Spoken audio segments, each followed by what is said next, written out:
Hello everyone, welcome to Futurecraft Academy YouTube channel, one-stop solution for all psychology exams. So today in this Marks Booster series, we are going to discuss about intelligence theories for upcoming board exam. These theory carry a very high weightage for upcoming board exam. So let's see what we are going to learn today.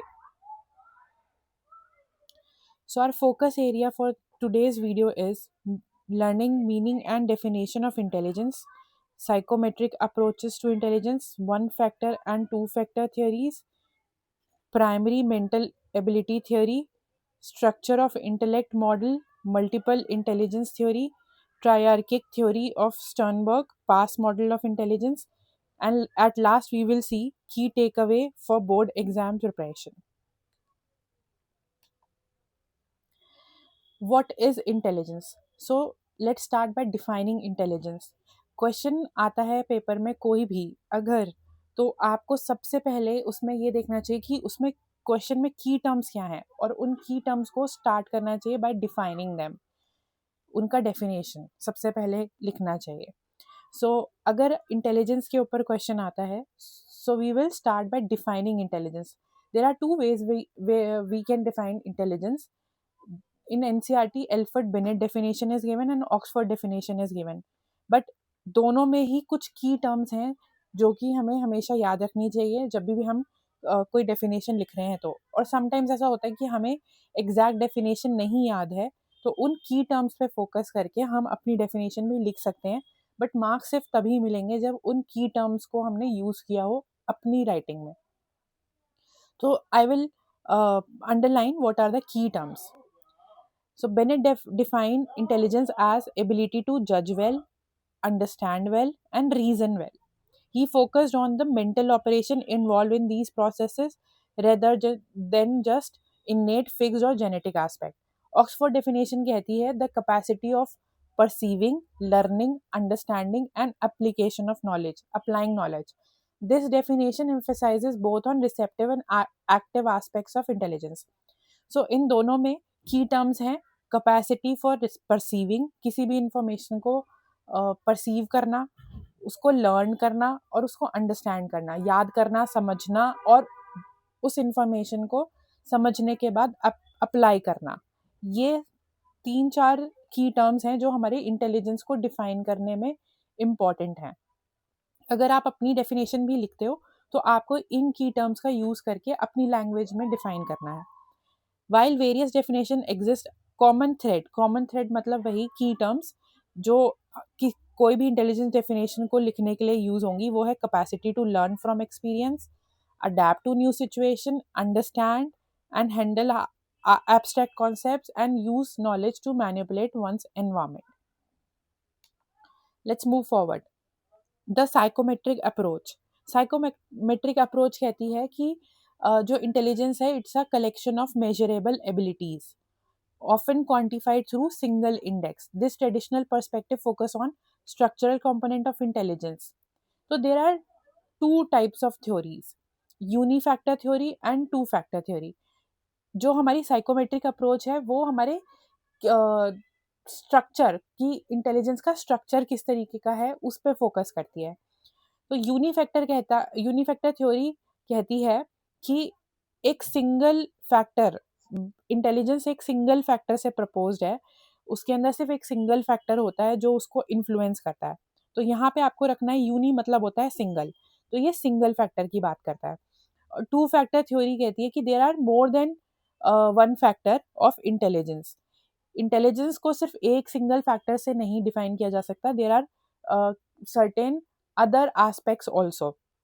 तो unifactor theory Alfred Binet ने propose करी है. इन्होंने IQ का concept दिया था, तो ये उसी की बात करते हैं कि इंटेलिजेंस जो है सिर्फ आईक्यू ही हमारी इंटेलिजेंस बताता है और कोई इसमें फैक्टर्स इन्होंने कंसिडर नहीं किया.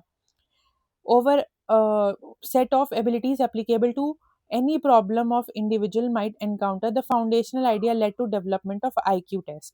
तो ये कहते हैं कि हम सिर्फ IQ के बेस पे ही इंटेलिजेंस नाप सकते हैं किसी भी पर्सन की, लेकिन टू फैक्टर थ्योरी और अदर थ्योरीज जो हैं वो इस आइडिया को रिजेक्ट करती हैं. वो कहती हैं there are other ideas, other aspects also to measure intelligence, जैसे चार्ल्स स्पीयरमैन की थ्योरी जिन्होंने जी और एस फैक्टर का कंसेप्ट दिया है। ये कहते हैं देयर आर सर्टेन, हाँ इन्होंने ये बात मानी है कि कुछ ऐसे फैक्टर होते हैं जो सब में कॉमन होते हैं, जिसे हम जनरल फैक्टर कहते हैं, and then there are other factors which are called specific factors, जो कि किसी की स्पेशल एबिलिटीज को बताते हैं। स्पेसिफिक या स्पेशल फैक्टर्स कहा जाता है इन्हें, एस फैक्टर और जी फैक्टर। जैसे कि किसी भी चीज को समझने की जो एबिलिटी है वो एक जनरल फैक्टर है, ठीक है। जैसे इसमें representing mental operation fundamental to all cognitive performances. S factor कुछ सर्टेन एरियाज में होती है, किसी के अंदर मतलब गाना बहुत अच्छा गाने की एबिलिटी होती है लेकिन बाकियों के अंदर नहीं होती है। तो अगर ऐसी कोई एबिलिटी है जो एक के अंदर है बाकी दूसरों के अंदर है लेकिन उतने अच्छे लेवल पे नहीं है, या हो सकता है कुछ कुछ जगह पे ऑलमोस्ट एब्सेंट हो, तो इस तरीके की जो एबिलिटीज होती हैं उनको एस फैक्टर में काउंट किया जाता है। नेक्स्ट है स्टर्नबर्ग्स की ट्रायर्किक थ्योरी ऑफ इंटेलिजेंस। इन्होंने तीन तीन फैक्टर्स दिए हैं, इंटेलिजेंस के तीन बेसिस दिए हैं, तीन तरीके की इंटेलिजेंस पे बात करी है। पहला है कॉम्पोनेंशियल इंटेलिजेंस, फिर है experiential intelligence, and then is contextual intelligence. So इनका पहले इनकी डेफिनेशन देख लेते हैं। Robert Sternberg define intelligence as ability to adapt, shape and select environment to achieve personal goals and those of society. His theory breaks intelligence down into three distinct yet interconnected components.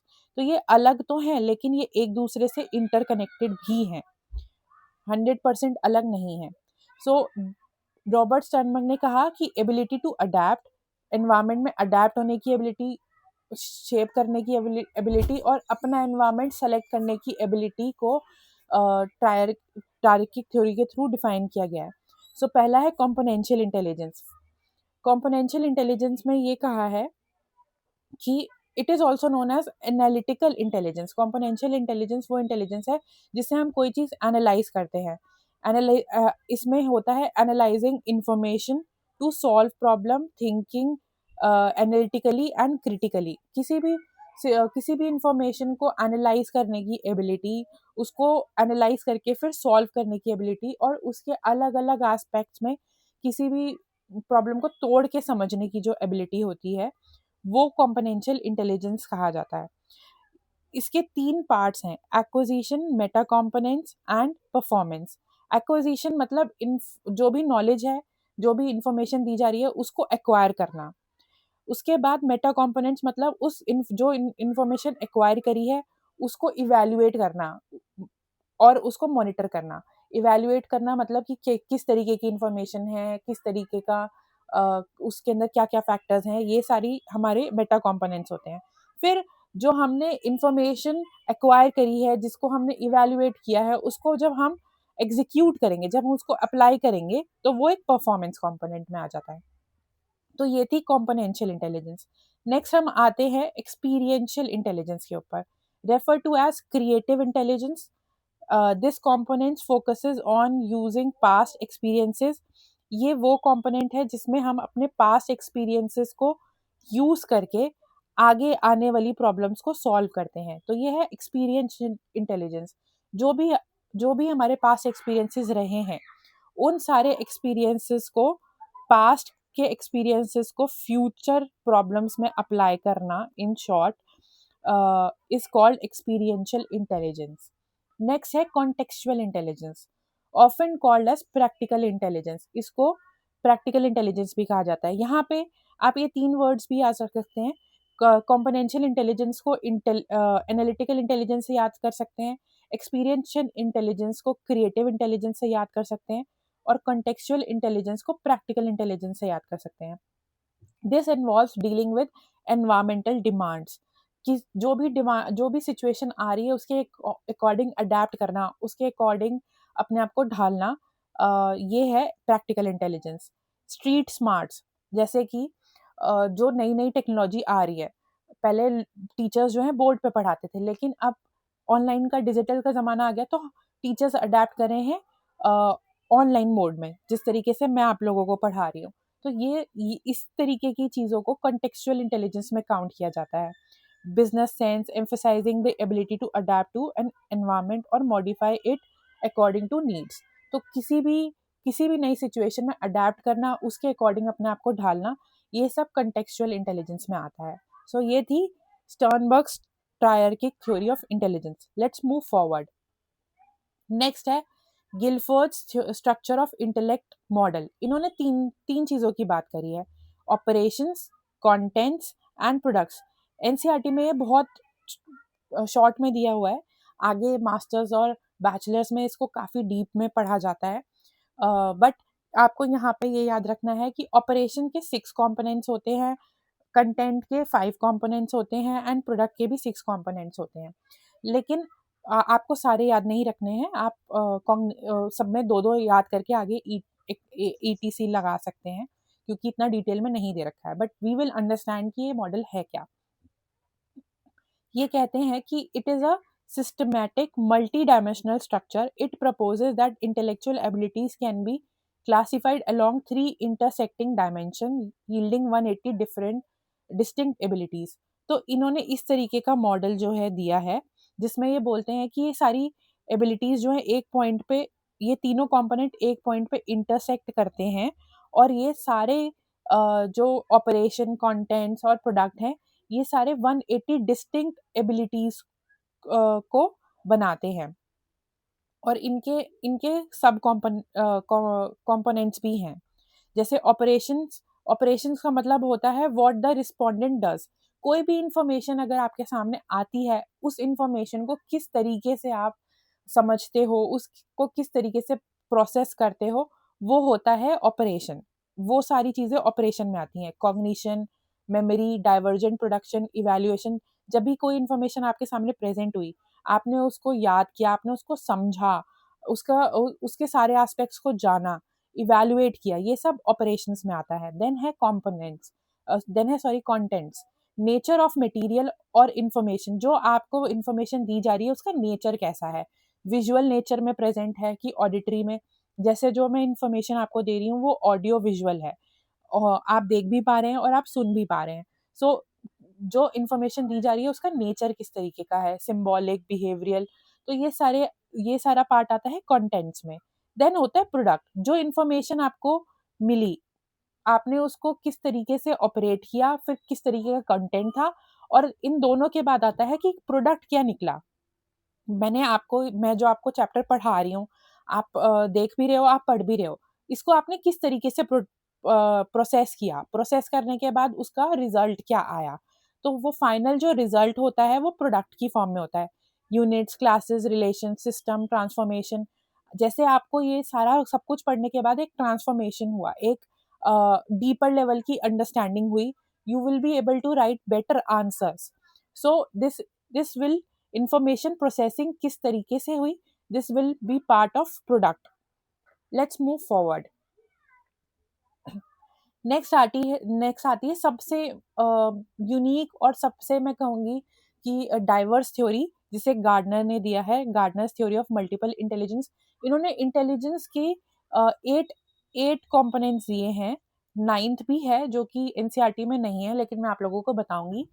तो इन्होंने 8 aspects दिए हैं, और almost intelligence के मैं कहूँगी सारे parts cover कर रखे हैं कि कितनी तरीके की इंटेलिजेंस होती है. मतलब बहुत होलिस्टिक टाइप का व्यू है इनका. Howard Gardner challenge the traditional view. इन्होंने जो ये 2 कंपोनेंट, 3 कंपोनेंट, 4 कंपोनेंट वाली जो थ्योरीज हैं, जो अभी हमने पढ़ी, इन सबको चैलेंज किया और बोला कि ये इतनी ही फैक्टर से काम नहीं चलता. इंटेलिजेंस जो है बहुत डिस्टिंक्ट है, बहुत डाइवर्स है, और उसमें बहुत सारे तरीके के कंपोनेंट्स होते हैं. जैसे इन्होंने बोला, rather a collection of distinct independent intelligence that may work together in complex ways. इन्होंने ये भी बोला कि ये सारे डिस्टिंक्ट हैं, but they work together in complex ways. ये सारे अलग अलग हैं, लेकिन ये एक साथ जुड़ के ही काम करते हैं. जैसे कि इन्होंने क्या क्या इंटेलिजेंस दिए, लेट्स सी.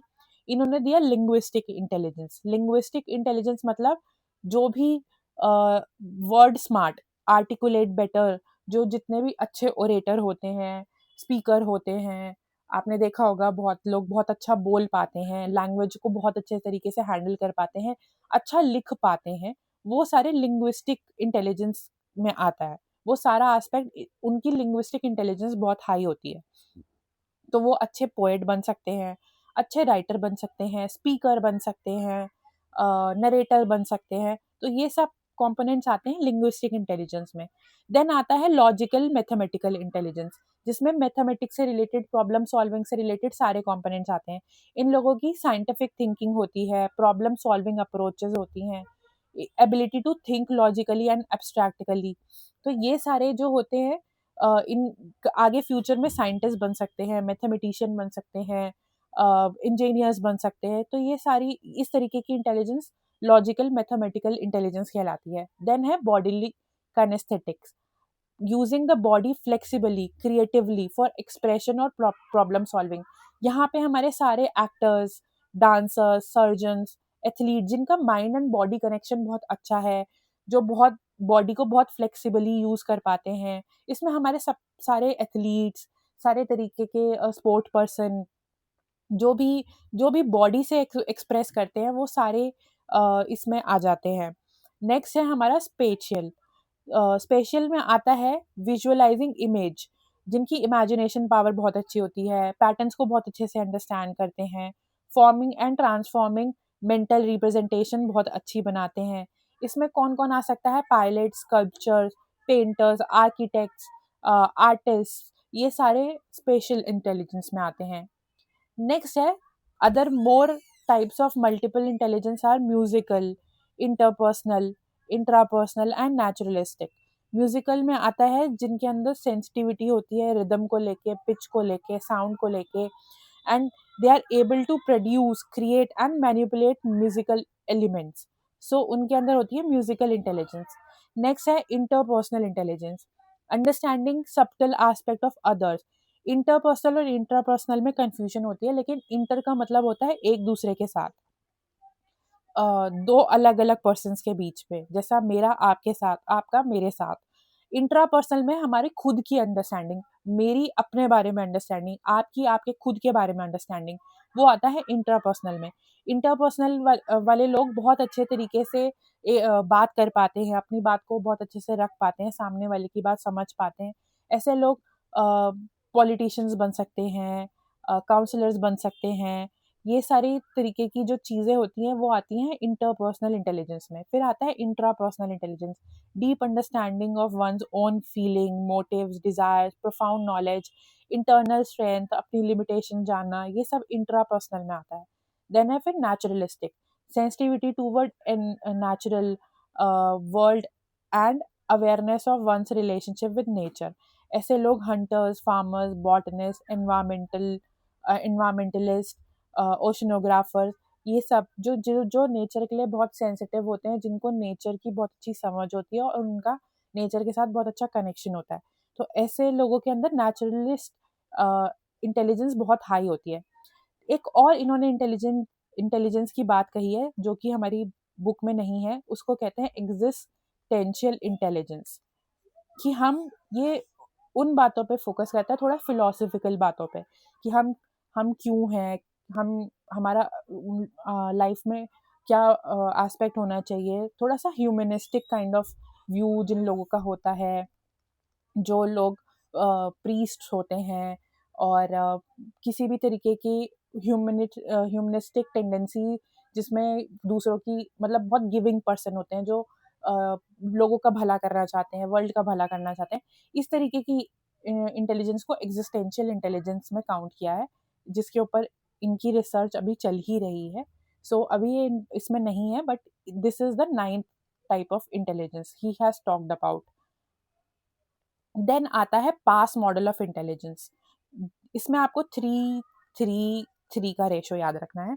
3 इसमें तीन तीन साइकोलॉजिस्ट इन्वॉल्व है, 3 इन्होंने कंपोनेंट्स की बात करी है, इसमें 3 सिस्टम्स की बात करी है और 3 तरीके की फंक्शंस की बात करी है। देखते हैं, developed by JP Das, Jack Naglieri and Kirby, the PASS model. PASS का फुल फॉर्म है planning, attention, simultaneous, successive. proposes that intellectual activity involves the interdependent functioning of three neurological systems. So 3 neurological systems की बात करी है इन्होंने, तीन psychologist ने इसको दिया है, और 3 इन्होंने बात करी है तीन अलग अलग न्यूरोलॉजिकल सिस्टम्स के बारे में और 3 इनके फंक्शंस के बारे में. Aerogel and attention essential for focusing on stimuli. Aerogel attention में कहते हैं कि कोई भी इंफॉर्मेशन आपके सामने आती है तो सबसे पहले आप उसको एक आपके अंदर उस इंफॉर्मेशन को जानने का एक एरोजल होना चाहिए, अंदर से आना चाहिए कि हाँ मुझे ये इंफॉर्मेशन सीखनी है. फिर आप जब आपके अंदर वो चीज़ आएगी तो आप उस पर अटेंशन देंगे तभी आप आगे फर्दर प्रोसेसिंग हो पाएगी. ये तीनों चारों चीज़ें इंटरकनेक्टेड हैं. जब तक एक स्टेप नहीं होगा दूसरा नहीं होगा. जब तक आप एरोजल नहीं होगा अटेंशन नहीं आएगा. अटेंशन नहीं आएगा तो प्रोसेसिंग नहीं होगी. प्रोसेसिंग नहीं होगी तो सक्सेसिव प्रोसेसिंग नहीं होगी और फिर प्लानिंग नहीं होगी. तो अगर यहाँ पे कोई भी चीज़ ब्रेक होती है पूरी साइकिल ब्रेक हो जाती है. तो सबसे पहले किसी भी इंफॉर्मेशन को आगे तक जाने के लिए सबसे पहले एरोजल होना चाहिए. उसके बाद आता है attention. Optimal arousal levels are key too much और too much can impair attention. So एक अरोजल भी एक ऑप्टिमल लेवल तक होना चाहिए, ना बहुत ज़्यादा होना चाहिए ना बहुत कम होना चाहिए. सो नेक्स्ट है फिर simultaneous processing, perceiving relationship between concepts, integrating them into meaningful pattern. जो भी इंफॉर्मेशन आई है उसको परसीव करना, उसको समझना, उसको मीनिंगफुल पैटर्न्स में कन्वर्ट करना. जैसे मैं आपको जो भी जितनी भी आपको थ्योरीज पढ़ाई, आपने इसको ध्यान से पहले आपके अंदर थ्योरीज पढ़ने का मन हुआ कि हाँ ये वाली वीडियो हमें देखनी है क्योंकि एग्जाम में यहाँ पे से क्वेश्चन आएगा. तो आपका एरोजल हुआ, फिर आपने उसको अटेंशन दिया, आपने पूरा समझा एक एक थ्योरी. अटेंशन के बाद जब मैंने आपको पूरा पढ़ा दिया फिर आपने इसका छोटे छोटे कंपोनेंट्स में कुछ कीवर्ड्स बना लिए, कुछ फ्लो चार्ट्स बना लिए, कोई माइंड मैप्स बना लिए. तो वो हो गया आपका साइमल्टेनियस प्रोसेसिंग, जहाँ पे आपने जो दी गई इंफॉर्मेशन है उसको मीनिंगफुल पैटर्न्स में डिस्ट्रीब्यूट कर लिया. देन है सक्सेसिव प्रोसेसिंग, जहाँ पे आपकी एरोजल अटेंशन करने के बाद आपने उसका जब फ्लो चार्ट बनाया, आपने जब उसको अच्छे से समझा तो वो आपके रिमेम्बरिंग वाले उसमें शिफ्ट हो जाता है. आपको वो चीज़ें याद रहेंगी तो आप उसको सीक्वेंशली एग्जाम में लिख पाओगे. देन है फिर planning is a crucial component of intelligence, involve thinking of possible course. फिर आप प्लान करोगे कि अगर इंटेलिजेंस से क्वेश्चन आया तो मुझे पहले जैसे मैंने आपको बताया कि पहले डिफाइन करना है, फिर मुझे उसमें यूनिफैक्टर थ्योरी और टू फैक्टर थ्योरी के बारे में लिखना है. वो दोनों थ्योरीज किन बेसिस पे है.